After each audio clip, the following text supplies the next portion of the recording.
Hi boys and girls, I'm glad you're joining me this week for our story time. I'm Miss Nona the Story Lady, and today we're going to read a book that has to do with Earth Day, which is a very important holiday this week.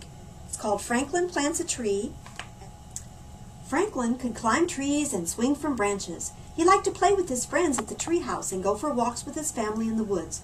So Franklin was excited when he learned that Mr. Heron was giving away trees for Earth Day. He could hardly wait to have his own tree in his own backyard. That big tree, isn't that nice?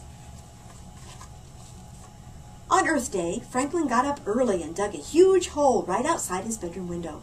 He wanted to plant his tree as soon as he got it home. Tonight, he'd invite his friends over to build a new tree house. Tomorrow, he'd look for an old tire and make a swing. Franklin grabbed his wagon and hurried off. He didn't want all the big trees to be taken. It's good to plant a tree.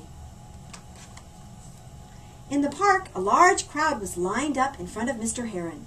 Franklin saw lots of boxes, but he didn't see the trees. Maybe they're not here yet, he thought. Then he saw Rabbit leaving. "Don't you want a tree?" Franklin asked. "I have one," Rabbit replied, tapping his knapsack. Franklin was confused. "How do you get a tree in that little bag?" Rabbit reached into his knapsack and pulled out a tiny tree. "That's not a tree," Franklin exclaimed. "That's a twig." "It's a baby tree, Franklin," explained Beaver. "It's called a sapling. Mine's an ash, and Rabbit has an oak." "Well, I'm not getting a sapling," Franklin declared. "My tree has to be big enough to play in today." He's very impatient. But when Franklin got to the front of the line, Mr. Heron gave him a sapling the same size as the others. Could I have something bigger?" asked Franklin. "This is a sugar maple," replied Mr. Heron. "Many years from now it will be very big indeed." Franklin nodded sadly. He put the sapling in his wagon and walked slowly home. He doesn't look very happy, does he? Look at that cute little tree. Franklin sighed as he stared at the huge hole in his backyard. He shoveled earth back in until the hole was small. Then he went to get his sugar maple, but the sapling wasn't there. Franklin looked all around the garden and up and down the lane. It must have fallen out on the way home, he decided. Where did it go? At lunchtime, Franklin told his parents about losing his tree. "But it doesn't matter," he added. "It wasn't big enough to play in." "Big or little, you promised to care for it," said his father. Franklin slumped down in his chair. "All right," he sighed. "I'll go look again."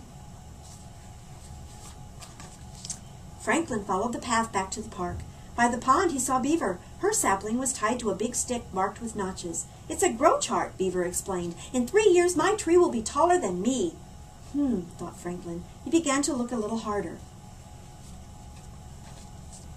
In the meadow, Franklin saw Rabbit with a watering can. "I've planted my sapling where it can get lots of fresh air and sunshine," explained Rabbit, "and I'm going to water it every day," he added. Franklin thought about his sugar maple. If it didn't get sunshine and fresh air and water, it would never be taller than him. Franklin started to hurry.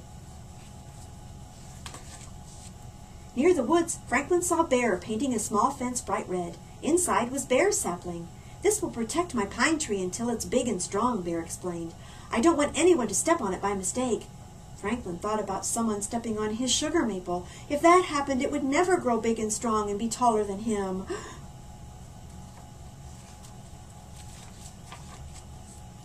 Franklin told Bear everything. "I've looked all over," Franklin moaned. "Now what do I do?" "Maybe someone found your tree and gave it back to Mr. Heron," Bear suggested. Franklin cheered up and ran off to find Mr. Heron. I hope he finds his tree. At the park, Franklin saw Mr. Heron packing up boxes. "How's your sapling doing in its new home?" Mr. Heron asked. "I lost my tree, Mr. Heron," Franklin replied. "I've looked everywhere, but I can't find it." Mr. Heron reached into a box and lifted out a sapling. "Is this it, Franklin?" he asked. "Someone found it on the path." "My tree!" cried Franklin. "Thank you, Mr. Heron. I'm going to plant it right away." Mr. Heron smiled. "Oh, I'm glad he found his tree." Before Franklin left, Mr. Heron showed him a photograph. "That's me when I was your age," he explained, "planting my first tree." "Did it grow?" Franklin asked. "It sure did," Mr. Heron laughed. "We're standing under it." Franklin looked way, way up. "You planted the treehouse tree?" he exclaimed. Then Franklin looked down at his sapling. He said thoughtfully. "Look at it. That's Mr. Heron when he was little, planting his tree." Now look how big it is. Franklin hurried home, his sapling held safely in his arms. He planted it and watered it, and then he checked on it every day. And every day, Franklin was sure that his tree grew a little taller and a little stronger.